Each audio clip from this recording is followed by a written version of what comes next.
Apabila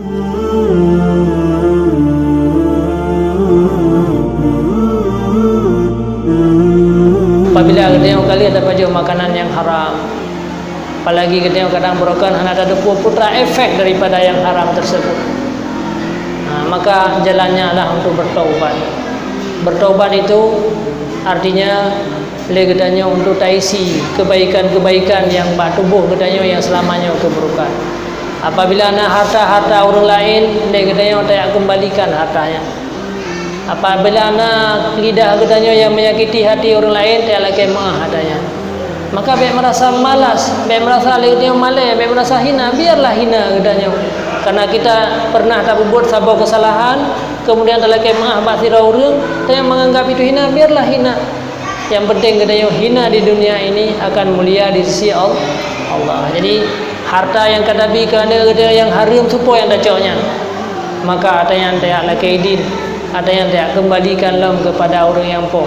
Apabila hana tak soleh supo po, hana tak dah pulang le hartanya, tanya korupsi broken, hana nak pulang lam. Tanya tak berbuat kejahatan, hana tidak orang yang pernah tayang talimi, maka jalannya dibekali Ibnu Hajar Al-Haytami bahwa pergunakanlah pada tempat-tempat kebaikan. Dupna harta gop, dupna kadar yang pernah kita ambil harta orang lain 1 juta, maka cok sejutanya jo ke masjid, jo ke daya, jo ke melasa, maka tanian bahwa nyo hartanya beli pahala kepada orang-orang yang pernah getanya zalimi.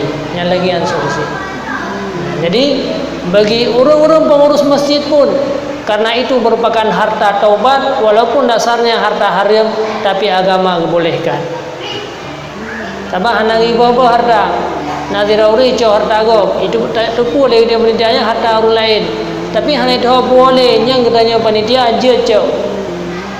Yang betul tu andre, betul je cow harta yang haram anjir.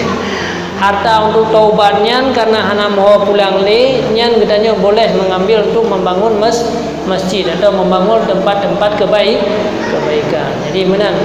Jadi hukumnya boleh. Ibnu Hajar Al-Haytami menyebutkan dalam kitab Tufah demikian. Jadi hana hukum adanya.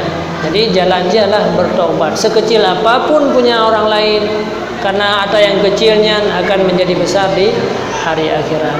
Menanti anda katanya yang selamanya katabi harta-harta yang haram, maka perbanyakkanlah untuk memberi harta-harta yang halal. Kemudian melah mereka bak tempat-tempat kebaikan. Jadi orangnya beda sia-siakan. Nana ada lima boh yang hana ke musabah yang akan menjadi orang-orang yang baik. Hana tamai ke musabah yang tempat-tempat pendidikan yang akan menolong kita nanti di hari akhirat, maka sungguh rugilah katanya.